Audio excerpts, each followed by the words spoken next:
નમસ્કાર મિત્રો, સ્વાગત છે તમારું ગુજરાત માહિતી યુટ્યુબ ચેનલમાં। આજના તાજા અને મહત્વના આપ સૌનો ઉપયોગી એવા 20 મોટા સમાચાર વિશે આ વિડીયોમાં વાત કરીશું, તો છેલ્લે સુધી જોતા રહેજો। આજના સૌથી પહેલા સમાચાર વિશે વાત કરીએ તો ગુજરાતને વધુ 9 મહાનગરપાલિકાની ભેટ મળશે। રાજ્ય સરકાર દ્વારા 25 ડિસેમ્બરે સુશાસન દિવસે તેની વિધિવત જાહેરાત કરવામાં આવશે। નવસારી, વાપી, મહેસાણા, નડિયાદ, સુરેન્દ્રનગર, ગાંધીધામ, મોરબી, પોરબંદર અને આણંદ નગરપાલિકામાંથી મહાનગરપાલિકાઓ બનશે।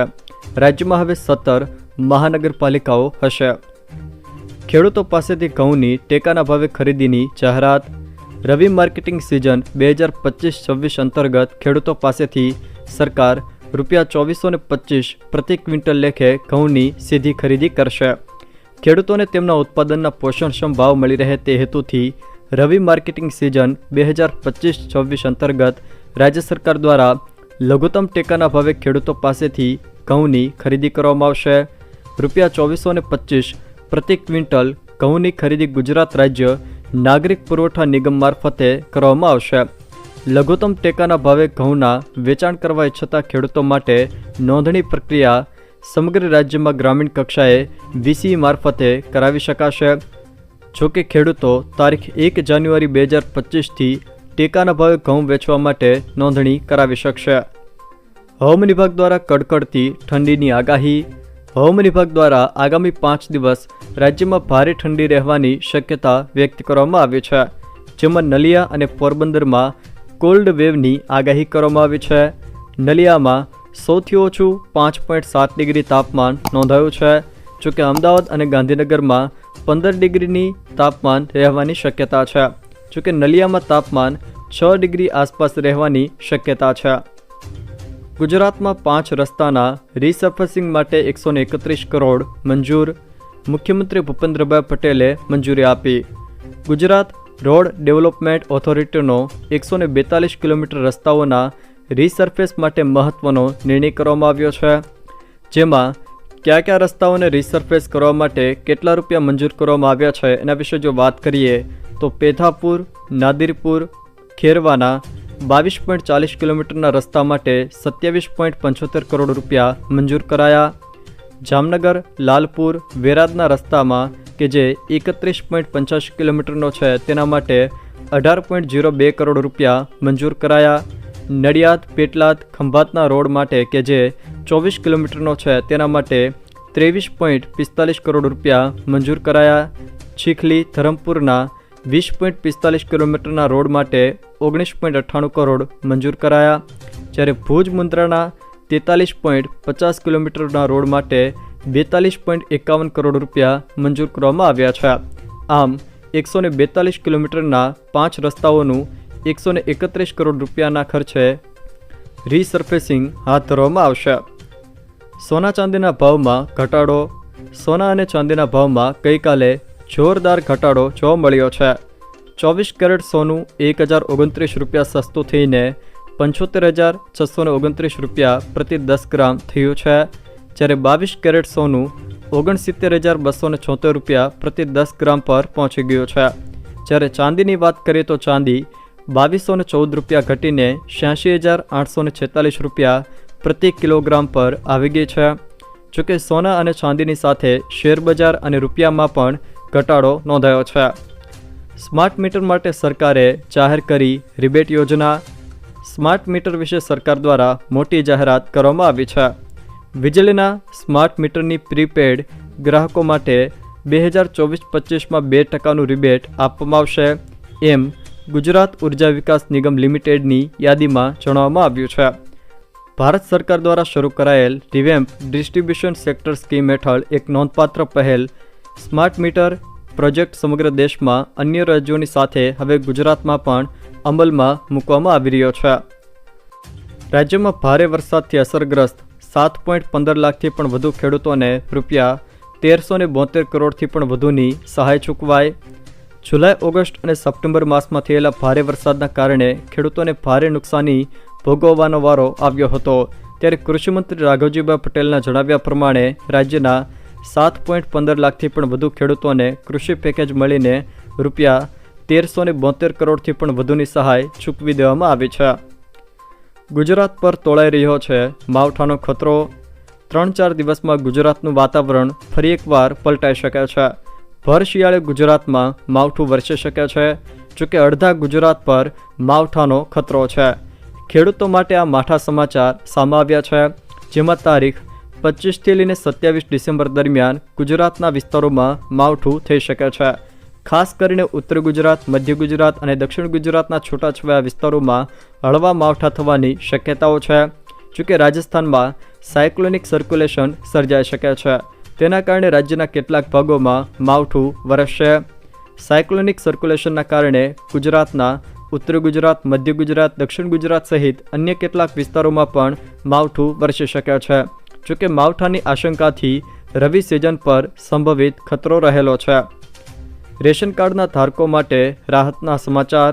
સરકારે રેશન કાર્ડ ધારકોને ફરજિયાત ઈ-કેવાયસી કરવા અનુરોધ કર્યો છે. રેશન કાર્ડ ધારકોને આ કામ માટે અનેક મુશ્કેલીઓનો સામનો પણ કરવો પડી રહ્યો છે. એક તરફ એવા સમાચાર ફરતા થયા હતા કે ઈ-કેવાયસી નહીં કરી હોય એવા રેશન કાર્ડ ધારકોને રાશનનો જથ્થો મળવાપાત્ર રહેશે નહીં. જોકે સરકારે આવા સમાચારો ફગાવ્યા છે. ઈ-કેવાયસી નહીં કરાવ્યું હોય તેવા રાશન કાર્ડ ધારકોને પણ 1 જાન્યુઆરીથી રાશન મળવાપાત્ર રહેશે.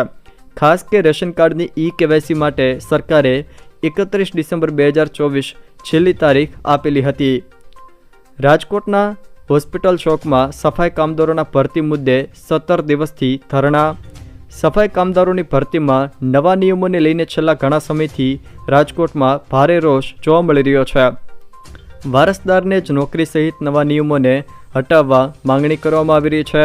જોકે આ અંગે વારંવાર રજૂઆતો કરવા છતાં નિયમોમાં બદલાવ નહીં કરવામાં આવતા વાલ્મીકી સમાજના 10 જેટલા આગેવાનો દ્વારા છેલ્લા 17 દિવસથી સફાઈ કામદારો દ્વારા હોસ્પિટલ ચોક ખાતે ધરણા કરવામાં આવી રહ્યા છે. જોકે સફાઈ કર્મચારીઓની ભરતીમાં પરિવારવાદ સામે આવેદન ઝુંબેશ પણ ચલાવવામાં આવ્યું હતું, જેમાં એક જ પ્રકારની માંગ સાથે 350 જેટલી અરજીઓ પણ કરાઈ હતી. ડૉક્ટર આંબેડકર પર અમિત શાહના નિવેદન બાદ ભારે હોબાળો સર્જાયો. કોંગ્રેસ દ્વારા અમિત શાહનો વિરોધ કરવામાં આવ્યો. જોકે આંબેડકરના પોસ્ટર સાથે વિપક્ષો અમિત શાહના વિરોધમાં ઉતર્યા હતા. તડીપાર માફી માંગ હેશટેગ સાથે એક્સ એપ્લિકેશન ટ્વિટર પર ટ્રેન્ડ થયું. તો સંસદમાં અમિત શાહના નિવેદન બાદ ગુજરાતમાં પણ ભારે વિરોધ જોવા મળી રહ્યો છે. અમદાવાદમાં NSUI દ્વારા ગુજરાત યુનિવર્સિટી બહાર પણ વિરોધ કરવામાં આવ્યો હતો. જોકે અમિત શાહે ડૉક્ટર બાબા સાહેબ આંબેડકરને લઈને શું નિવેદન આપ્યું હતું અહીંયા તમે જોઈ શકો છો. मान्यवर अभी एक फैशन हो गया है, अभी एक फैशन हो गया है आम्बेडकर आम्बेडकर आम्बेडकर आम्बेडकर आम्बेडकर आम्बेडकर. इतना नाम अगर भगवान का लेते हैं तो 7 जन्मों तक स्वर्ग मिल जाता है.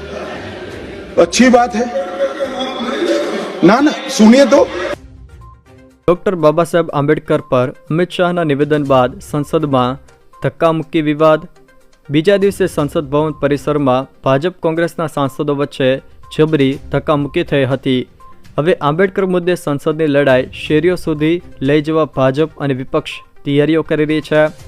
ડૉક્ટર બાબા સાહેબ આંબેડકર અંગે અમિત શાહના વિધાનો સામે પરિસરમાં વિરોધ દર્શાવી રહેલા રાહુલ, પ્રિયંકા સહિત કોંગ્રેસના સાંસદો અને સંસદમાં આવી રહેલા ભાજપના સાંસદો વચ્ચે મકરદ્વાર પાસે ઝપાઝપી થઈ હતી. જોકે એકબીજા પર ધક્કામુક્કીના આરોપ લગાવાયા. ડૉક્ટર બાબા સાહેબ આંબેડકર અંગે કેન્દ્રીય ગૃહમંત્રી અમિત શાહના વિધાનો મુદ્દે સંસદમાં ધમાલ અને બંને ગૃહો મુલતવી રહ્યા બાદ સંસદ ભવન બહાર ભાજપ અને કોંગ્રેસના સાંસદો વચ્ચે ગઈકાલે ધક્કામુક્કી અને એકબીજા પર પ્રહાર જેવી સ્થિતિ પણ બની ગઈ હતી. અને દેશના સંસદીય ઇતિહાસમાં પ્રથમ વખત આ પ્રકારના દ્રશ્યો જોવા મળ્યા હતા. જોકે સંસદ પરિસરમાં ધક્કામુક્કી થઈ એમાં રાહુલ ગાંધી સામે હત્યાના પ્રયાસનો કેસ પણ કરવામાં આવ્યો. જોકે રાહુલ ગાંધી વિરુદ્ધ અલગ અલગ 7 કલમો હેઠળ ફરિયાદ દાખલ કરાઈ. હવામાન નિષ્ણાત અંબાલાલ પટેલે વધુ એક આગાહી કરી. ઉત્તર ગુજરાતના ભાગોમાં 12 ડિગ્રીથી ઓછું તાપમાન રહેશે તેવી આગાહી તેઓએ કરી છે. જ્યારે મધ્ય ગુજરાતમાં 15 ડિગ્રીથી ઓછું તાપમાન રહેવાની શક્યતા વ્યક્ત કરાઈ. રાજકોટમાં 15 ડિગ્રીથી નીચે તાપમાન નોંધાશે તેવી શક્યતા તેઓએ વ્યક્ત કરી છે. જ્યારે માવઠાને લઈને પણ તેઓએ મહત્વની આગાહી કરી છે. અંબાલાલ પટેલે માવઠાને લઈને આગાહી કરતા જણાવ્યું છે કે 24 ડિસેમ્બર સુધી પશ્ચિમ સૌરાષ્ટ્રના ભાગોમાં વાદળો ઘેરાશે. કચ્છ, દક્ષિણ ગુજરાત અને પૂર્વ ગુજરાતમાં વાદળછાયું વાતાવરણ બનશે. જોકે 26 ડિસેમ્બરથી 4 જાન્યુઆરી વચ્ચે રાજ્યના છૂટાછવાયા કેટલાક વિસ્તારોમાં છાંટાછૂટી થવાની શક્યતા પણ તેમણે વ્યક્ત કરી છે. રાજ્યવેરા નિરીક્ષક વર્ગ 3ની પ્રિલિમિનરી પરીક્ષા 22મી ડિસેમ્બરે યોજાશે. ગુજરાત પબ્લિક સર્વિસ કમિશન દ્વારા આયોજિત રાજ્યવેરા નિરીક્ષક વર્ગ 3ની જગ્યા પર ભરતી માટે પરીક્ષાનું આયોજન કરવામાં આવ્યું છે. રાજ્યવેરા નિરીક્ષક વર્ગ 3ની જગ્યા પર ભરતી માટેની પ્રિલિમિનરી પરીક્ષા આગામી તારીખ 22 ડિસેમ્બર 2024ને રવિવારના રોજ યોજાનાર છે. ઉલ્લેખનીય છે કે પરીક્ષાના સુચારુ આયોજન અંગે તાપી નિવાસી અધિક કલેક્ટર R.R. બોરડના અધ્યક્ષ સ્થાને બેઠક પણ યોજાઈ હતી. જોકે 22 ડિસેમ્બરે રાજ્યવેરા નિરીક્ષક વર્ગ 3ની પ્રિલિમ પરીક્ષા યોજાવાની છે. આના ઉમેદવારો માટે ગુજરાત એસટી બસે એક્સ્ટ્રા બસની સુવિધા કરી છે. જીપીએસસીના ચેરમેન હસમુખભાઈ પટેલે જણાવ્યું હતું કે રાજ્યવેરા નિરીક્ષકની પરીક્ષામાં પહેલીવાર બાયોમેટ્રિક ફિંગરપ્રિન્ટ લેવાશે. તે ઉપરાંત ઉમેદવારોને પરીક્ષામાં પહોંચવા એસટી બસની વ્યવસ્થા કરાય છે. તમામ જિલ્લાઓમાં કુલ 756 પેટા કેન્દ્ર પર પરીક્ષાઓ યોજાશે. ખ્યાતિકાંડમાં આરોપીઓએ 1500 જેટલા દર્દીઓના આયુષ્યમાન કાર્ડ કઢાવ્યાનો ઘટસ્ફોટ. ખ્યાતિ હોસ્પિટલ દ્વારા સરકારી યોજનાના લાભમાં કરોડો રૂપિયાનો ગફલો કર્યો હોવાનો ખુલાસો થયો છે. ત્યારે આ મામલે તપાસમાં અવનવા ઘટસ્ફોટ થઈ રહ્યા છે. આ કેસમાં બોગસ આયુષ્યમાન કાર્ડ કઢાવવાના પ્રકરણમાં ઝડપાયેલા 6 આરોપીની તપાસમાં તેમણે 1500 જેટલા બોગસ આયુષ્યમાન કાર્ડ કઢાવ્યા હોવાનું ખુલ્યું છે. ગુજરાત મેટ્રો રેલ કોર્પોરેશને તેની મોબાઈલ ટિકિટ એપ્લિકેશન લોન્ચ કરી. અમદાવાદમાં મેટ્રો ટ્રેનની ટિકિટ હવે ઓનલાઈન મળશે. ટિકિટ માટે લાંબી લાઇનમાંથી છુટકારો મળશે. મેટ્રોની ટિકિટ હવે એપ્લિકેશનથી બુક કરી શકાશે. ગુજરાત મેટ્રો રેલ કોર્પોરેશન દ્વારા આ વ્યવસ્થા કરાય. જોકે ઓનલાઈન બુક કરેલી ટિકિટ 2 કલાક જ માન્ય ગણાશે. સુપ્રીમ કોર્ટ દ્વારા ખેડૂત આંદોલનને લઈને મહત્વનું નિવેદન. ખેડૂતો માટે અમારા દરવાજા ખુલ્લા. પંજાબ હરિયાણાની શંભુ બોર્ડર ખોલવા સંબંધિત અરજી પર સુપ્રીમ કોર્ટમાં સુનાવણી થઈ. જોકે કોર્ટે કહ્યું કે ખેડૂતો માટે અમારા દરવાજા હંમેશા ખુલ્લા છે. તેઓ તેમના સૂચનો અથવા તો માંગણીઓ સાથે સીધા જ અમારી પાસે આવી શકે છે. કોર્ટે અમરનાથ ઉપવાસ કરી રહેલા ખેડૂત નેતા જગજીતસિંહ દલ્લેવાલના સ્વાસ્થ્ય અંગે પણ ચિંતા વ્યક્ત કરી હતી. ખેડૂત સંગઠનો તમામ પાક પર એમએસપી ગેરંટી સહિત 13 માંગણીઓ સાથે વિરોધ કરી રહ્યા છે. વેરાવળ બંદર પરથી 350 કરોડ રૂપિયાનું ડ્રગ્સ પકડાયું. જૂનાગઢ જિલ્લાના ઇતિહાસમાં પ્રથમ વખત વેરાવળ બંદર પરથી 350 કરોડ રૂપિયાની કિંમતનું કોકેઇન, હેરોઇન અને મોર્ફિન પકડાયું છે.